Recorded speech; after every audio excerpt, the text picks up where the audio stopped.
talvez, assim, uma das coisas que mais me marcou foi como a gente foi eliminado pro América. A gente teve uma reunião lá embaixo no auditório, ele veio para fazer uma cobrança e ele não conseguiu, porque isso é dele. Ele veio para fazer uma cobrança com a gente e acabou que ele não teve força para fazer, porque foge da característica da pessoa que ele é, da pessoa bondosa que ele é. Então, talvez ali foi uma das coisas que a gente entendeu que precisava começar a dar um retorno. E a partir do momento que eu recebo uma ligação do Pedrinho, tendo todo o passado que teve da minha saída, eu acho que eu me via num desejo do coração de voltar. De voltar para construir uma nova história, fazer o torcedor esquecer aquilo que aconteceu no passado. E, cara, e foi uma decisão difícil. Fabrício, esse momento que você vive aqui hoje no Cruzeiro, né? Você tá aí, vamos dizer, é a melhor fase da sua carreira, vem crescendo, mais experiente, seleção brasileira, o Cruzeiro nesse momento mais do que especial também, depois de um começo difícil na temporada? Cara, eu acho que é todo um contexto muito, muito interessante de tudo que eu passei desde quando eu comecei para hoje, né? Uma pequena criança que um dia sonhava em se tornar um jogador e acabar virando tudo que eu virei. Eu acho que o Cruzeiro ele tem uma grande importância na minha vida.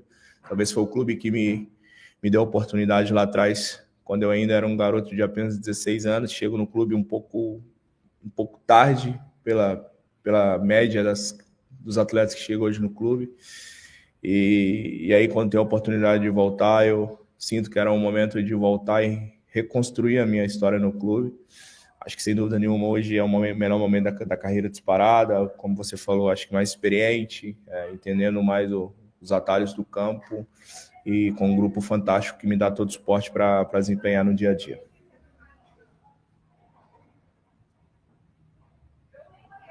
Boa, Fabrício, que é o Emerson do 6x1, prazer falar com você. Obrigado aí por ceder um pouquinho do seu tempo para falar com a gente. Cara, e assim, eu queria que você começasse falando um pouco aí dessa questão coletiva do Cruzeiro, né? Como que é viver esse momento no Cruzeiro aí, disputando as principais competições do futebol brasileiro e considerando também a forma como você saiu aqui em 2019, foi um momento complicado. Como que você vê essa transformação do Cruzeiro de 2019, 20 para 2025? Pô, prazer falar contigo. Cara, assim, primeiro vamos falar do ano de 2019, que é um ano muito caótico, né? E muitas das vezes é até chato, é um pouco difícil de falar, mas eu nunca corri essa responsabilidade. Eu acho que a forma que eu saí também, talvez foi uma coisa que foi boa para todo mundo no final das contas, porque eu não, hora alguma, levei alguma coisa do clube. Pelo contrário, a gente fez um acordo onde eu fiz todo esse processo de saída de uma forma muito transparente e leal, visto do clube que foi quem me estendeu para eu ser o Fabrício Bruno de hoje. Teve todo um processo lá atrás, né? Então, assim, eu acho que é um clube completamente diferente, um clube totalmente profissional, completamente estruturado.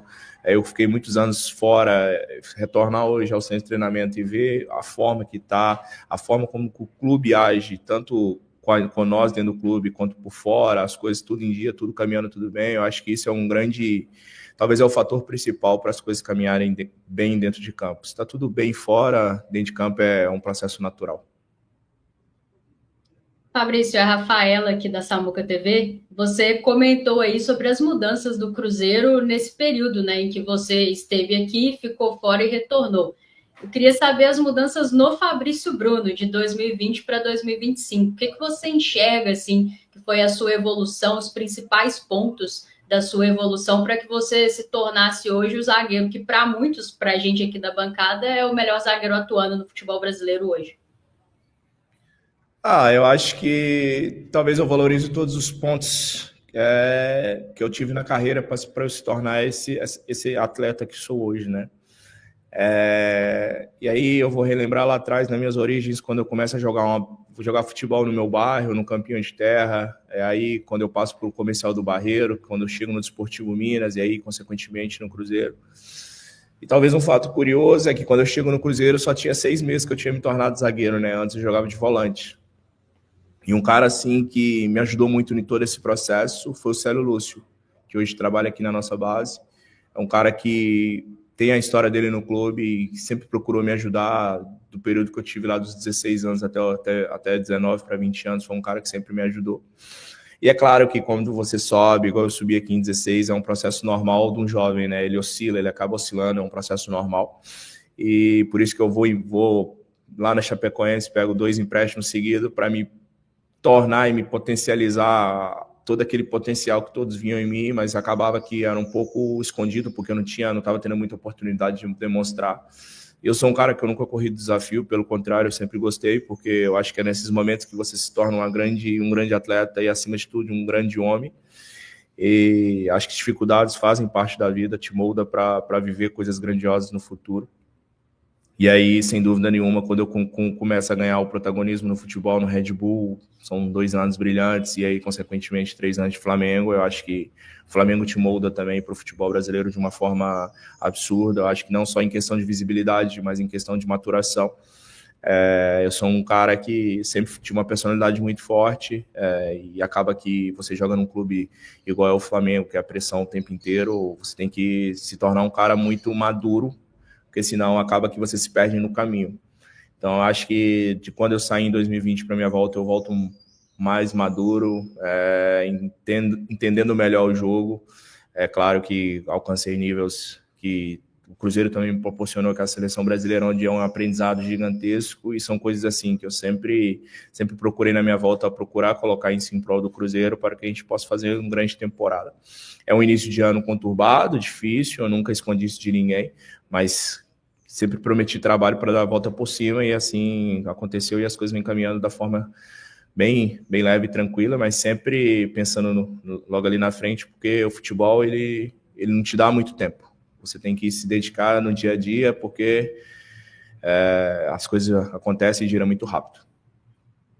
Fabrício, aqui é o Pedro, um prazer estar falando contigo, até nesse cenário, né, que você citou do seu processo ali da categoria de base, a importância do Célio Lúcio, e hoje a gente tem muitos atletas da categoria de base do Cruzeiro atuando no time profissional, alguns até convocados para a seleção brasileira. Eu queria saber um pouquinho de como que você ajuda nesse processo com os meninos, né, você que é um cria da Toca da Raposa, é uma liderança nesse grupo hoje, como vem sendo assim o seu dia a dia com essa molecada, como que você trabalha para tentar dar esse suporte para os meninos nesse processo que é tão delicado, que é ali de ascensão entre base e profissional? Talvez seja um processo mais difícil esse processo de transição, né? Eu vou falar da minha área, eu acho que tanto o Janderson, que está aqui com a gente recuperando de lesão, tanto o Bruno Alves, são 2 caras que eu converso muito no dia a dia, e talvez tentando passar um pouco daquilo que eu vivi já no futebol. Acaba que o futebol, muitas das vezes, ele tem, para quem é de fora, uma concorrência muito grande, mas eu penso ao contrário referente a isso, porque eu sempre quero ajudar as pessoas. E talvez não é porque é um concorrente de posição que você tem que deixar de ajudar um garoto. E são pessoas assim, não só ele, mas também o Prato, são moleques que eu converso, que eu procuro ajudar, porque talvez hoje eles não tenham a noção da potência que é o clube. Talvez se eles souberem aproveitar isso, se dedicar no treinamento, a gente tem um baita treinador que sempre busca ajudar, sempre busca incentivar a cada um estar no seu melhor nível técnico, físico e tático. São jogadores de todo mundo conhece, todo mundo sabe que já teve oportunidade, tanto Prats, o Bruno Alves talvez não jogou, mas tem uma baita qualidade. O Janderson já estreou, tem o Kendi, tem o Murilo, então são pessoas assim que têm muita qualidade e que tem que aproveitar o dia a dia aqui em cima num clube que dá total suporte e apoio para que possa desempenhar o futebol deles. O Fabrício, hoje a gente está aqui vivendo esse momento ímpar, né? O Leonardo Jardim falou, não ganhou nada ainda, tem muita coisa para trabalhar, mas quando você volta ao Cruzeiro, você volta já dentro dessa expectativa, né, de um time que estava sendo montado. Eu queria que você contasse um pouco mais dos bastidores dessa sua vinda, né? Você tinha um baita contrato no Flamengo, o time se reforçando ainda mais para disputar todas as competições no ano, e o que a gente sabe é que você movimentou muita coisa, né, para estar de volta aqui ao Cruzeiro. Como que foi todo esse processo, até chegar num Pix à vista do Pedro Lourenço lá para o Flamengo, sem estar tudo fechado, né? Sem estar tudo assinado, de tanto que o Pedrinho também te queria aqui de volta para ser essa referência na defesa?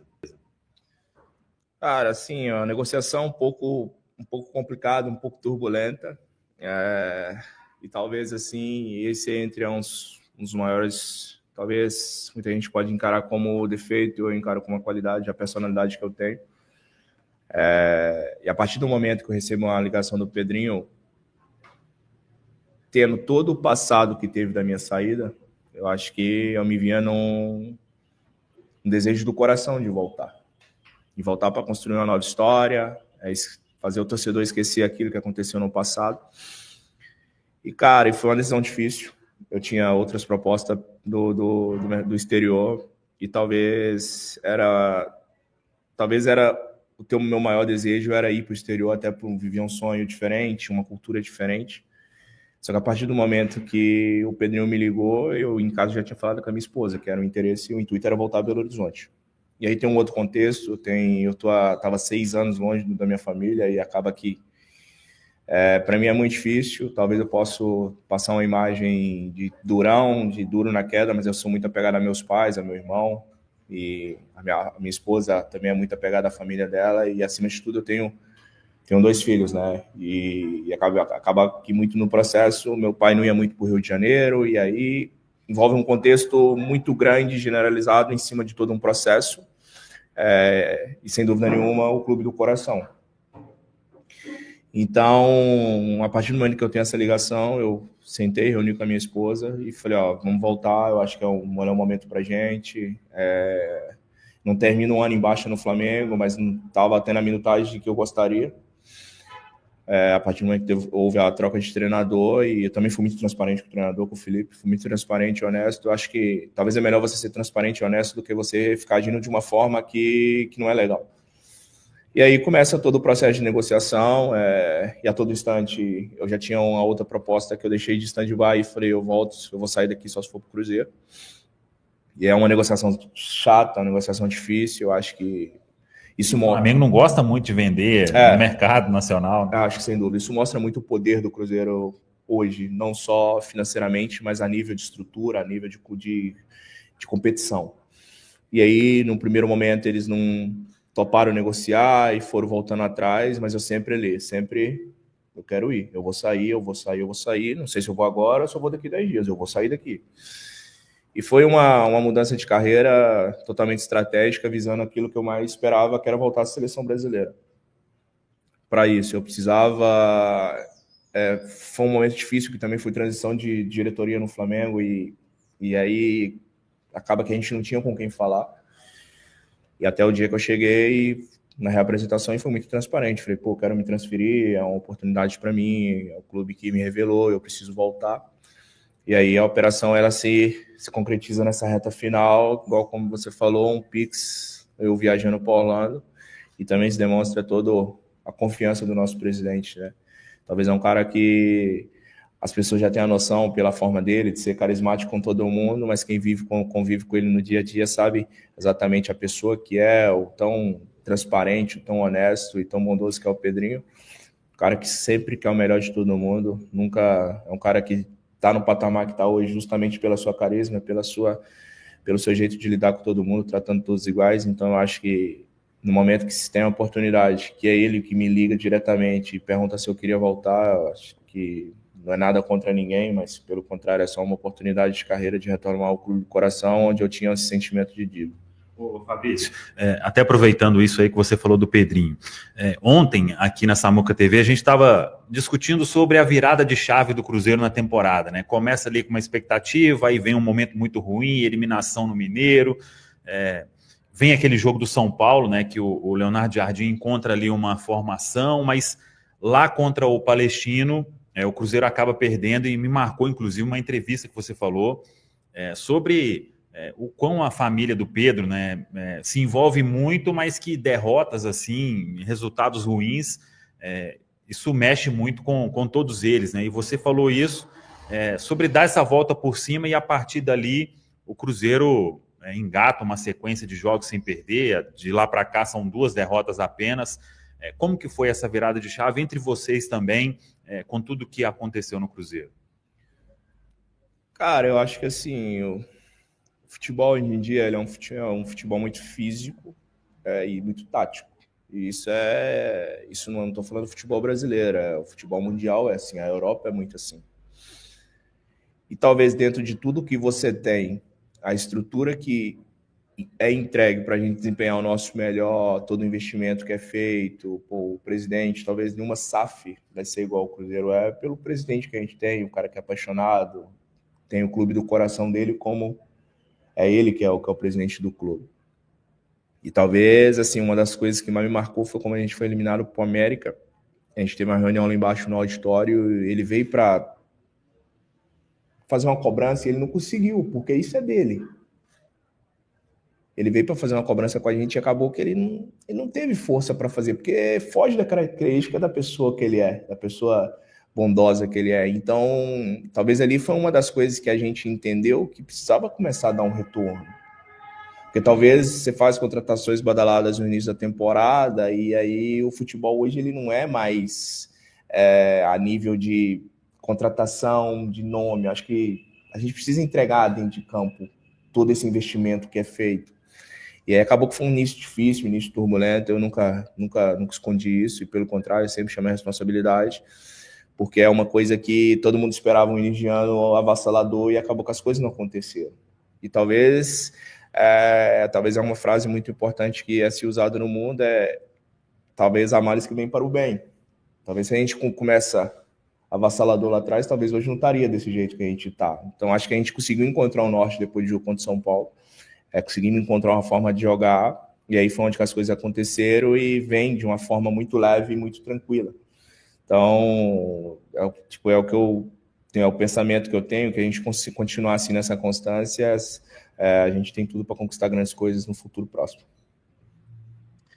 Fabrício, Caio por aqui, um prazer estar falando contigo. Dentro desse momento de virada de chave, tem aí uma parceria que acaba surgindo para você na defesa, né? Que é o Lucas Vidalba. Eu queria que você falasse um pouquinho sobre essa sua parceria com ele, né? Hoje muita gente diz, inclusive eu, que é a melhor dupla de zaga no futebol brasileiro. Como que é formar parceria com o Lucas Vidalba e ele realmente é um dos seus grandes parceiros aí na zaga ao longo da carreira?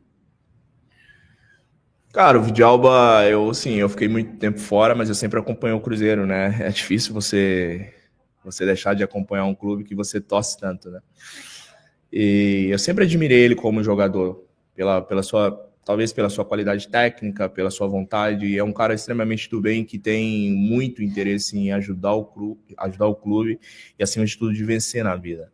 Eu acho que esse tipo de pessoa ele merece todo o sucesso. Acho que ele é um cara do bem, um cara que se dá bem com todo mundo. E eu já tive grandes companheiros na defesa. Eu acho que a gente se complementa muito, muito, muito mesmo. Acho que pela forma dele de jogar, um cara técnico, um cara raçudo, e eu pelas minhas valências físicas, técnicas e táticas. Acho que foi assim, uma dupla que se encaixou bem no clube. Eu fico feliz por isso. E talvez assim, é o cara que todo mundo no grupo é o argentino raiz mesmo, pela forma dele de jogar, encara todo jogo como se fosse uma decisão.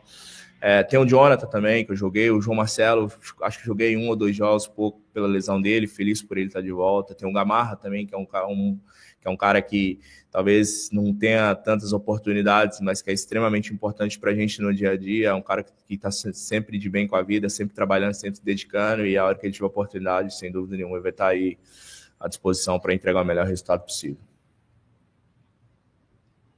Boa, Fabrício, queria até voltar um pouquinho aí na sua trajetória, o início ali do Cruzeiro em 2016, né? E posteriormente em 2017 você é emprestado para a Chapecoense, que vivia aquela situação muito conturbada ali, né? Eu vivi o acidente aéreo, era um clube e uma cidade tentando se recuperar, né? Depois daquela tragédia.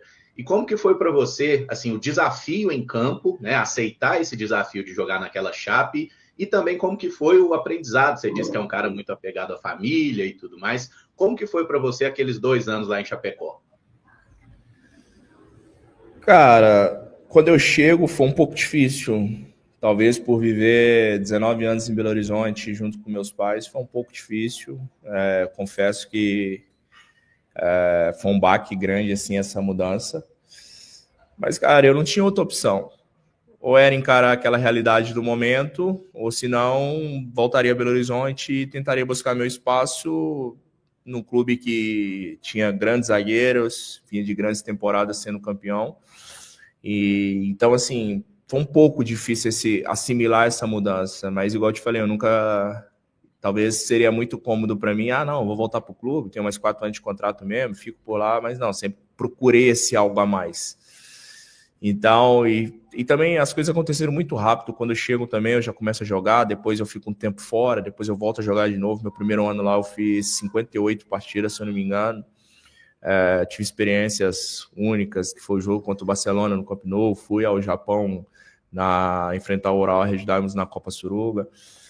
Fiz um amistoso contra o Lyon na França também. Então, assim, foi um clube que talvez o clube que tenha me dado o alicerce para eu estar colhendo tudo que eu tenho hoje.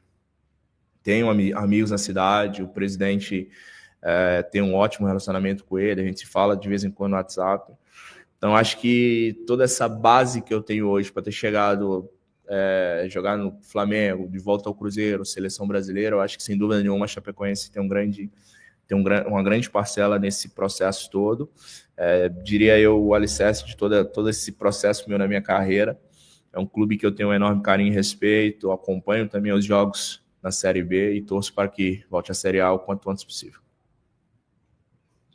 Voltando aqui para 2025, Fabrício, você até citou agora há pouco esse momento conturbado que o Cruzeiro viveu no início da temporada. Na sua avaliação, assim, o que mudou daquele início para que o Cruzeiro pudesse estar desfrutando desse momento que desfruta hoje, não só a nível de campo e bola, mas a sensação que a gente tem é que internamente as coisas estão mais tranquilas, né, mais harmônicas aí dentro do clube? Eu acho que o que mudou foi a postura.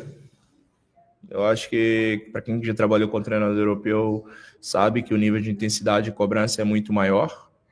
Então, eu acho que a postura em si, a gente precisava mudar. Talvez por ser o Cruzeiro, por estar entrando numa nova temporada com um investimento gigantesco, a gente achou que as coisas iam acontecer de uma forma a hora que a gente quisesse, e muitas vezes o futebol não é isso. O futebol não funciona desse jeito.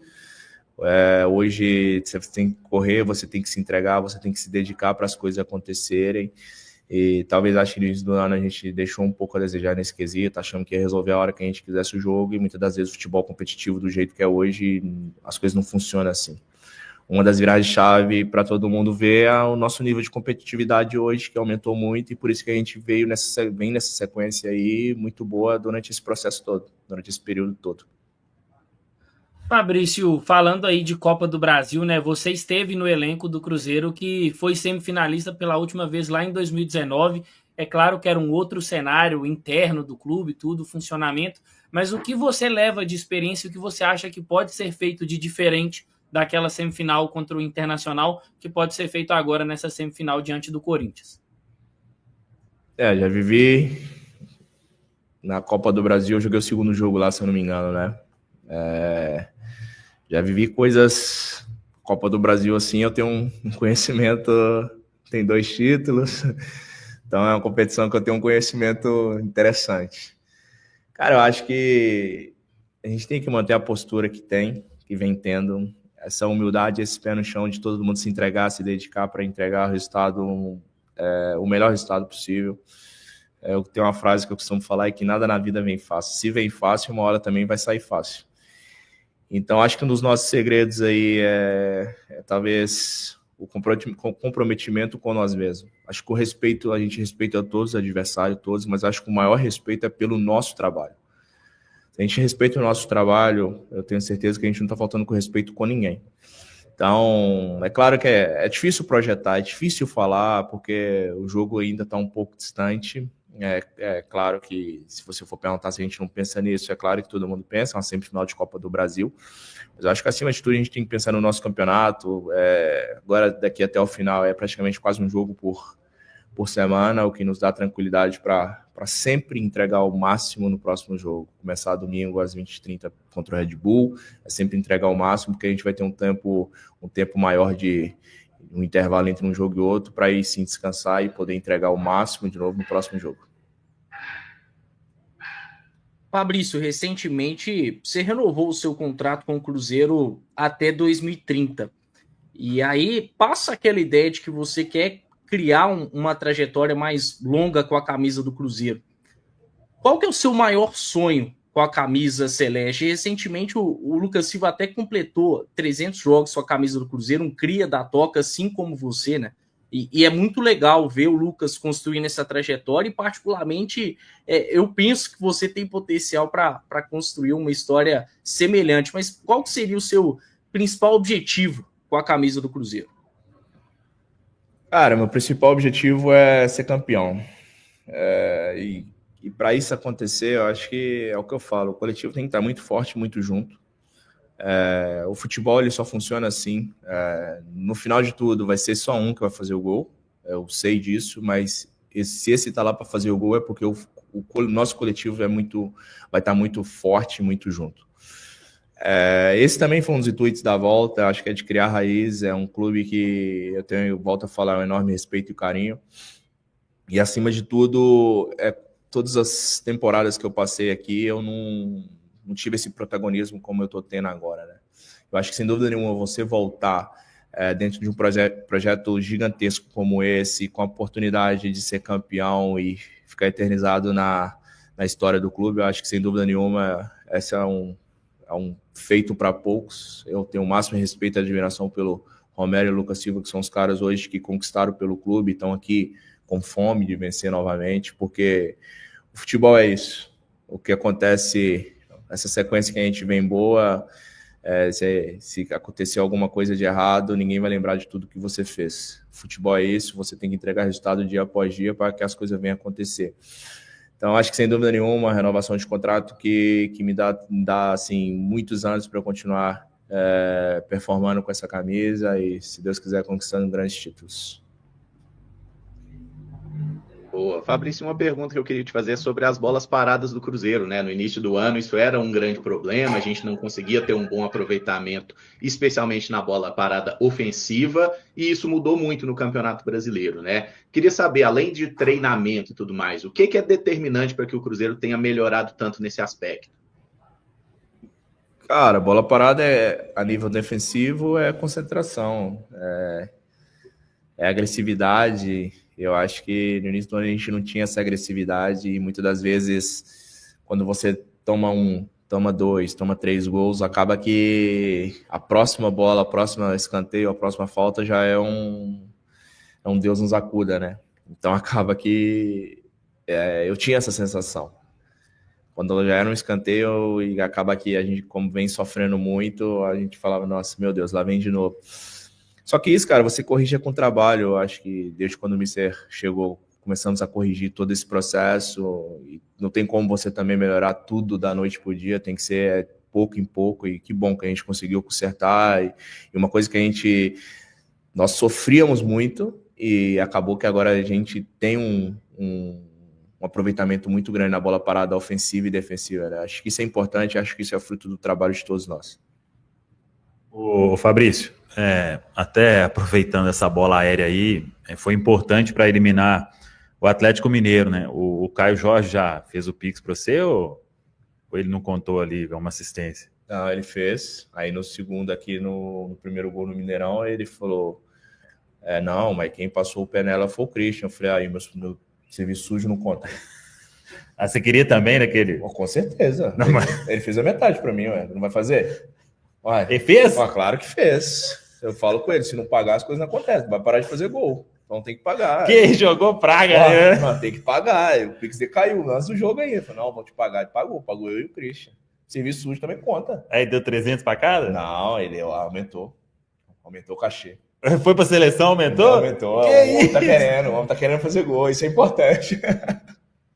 Meu Deus do céu. Por falar em cachê, você falou aí muito do Pedro Lourenço. Quando aparece ali no vídeo de bastidores, ele lá no vestiário, vocês todos gritando ali o nome do Pedrinho, né? Sai algo diferente ali? Como é que é? Ele é muito tranquilo quanto a isso, né?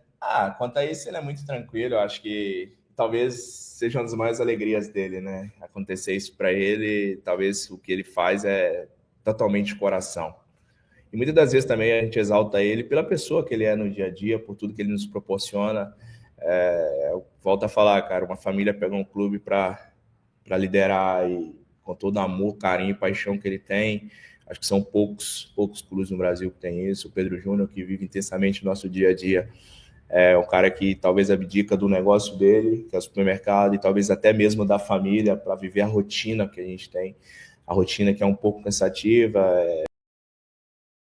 Fica pressionado para enfrentar o Cruzeiro no Mineirão.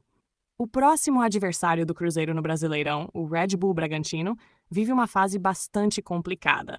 O time comandado por Fernando Seabra está há 14 jogos consecutivos levando gols, algo que escancara a fragilidade defensiva da equipe paulista. Dos últimos 14 duelos, 12 foram pelo Campeonato Brasileiro. Nesse período, o Massa Bruta sofreu 29 gols, média de quase 2 por partida. A última vez que o Bragantino saiu de campo sem ser vazado foi em 31 de maio, na vitória por 2-0 sobre o Vasco, em São Januário, pela 10ª rodada da Série A. No próximo domingo 21, às 20h30, no Mineirão, em Belo Horizonte, o desafio será contra o Cruzeiro, válido pela Z4ª rodada do Brasileirão. O confronto coloca frente a frente um time em ascensão, embalado pela boa fase celeste, contra outro que tenta se reencontrar no campeonato. O Bragantino, inclusive, esteve muito perto de quebrar essa escrita negativa na rodada passada. Jogando em Bragança Paulista, vencia o Sport por 1-0 até o último lance da partida. No entanto, uma falha grotesca da zaga permitiu ao atacante Derick Lacerda empatar para o time pernambucano e manter a sequência incômoda. O técnico Fernando Seabra, que precisa reorganizar o setor defensivo se quiser sair de Belo Horizonte com um bom resultado diante da Raposa.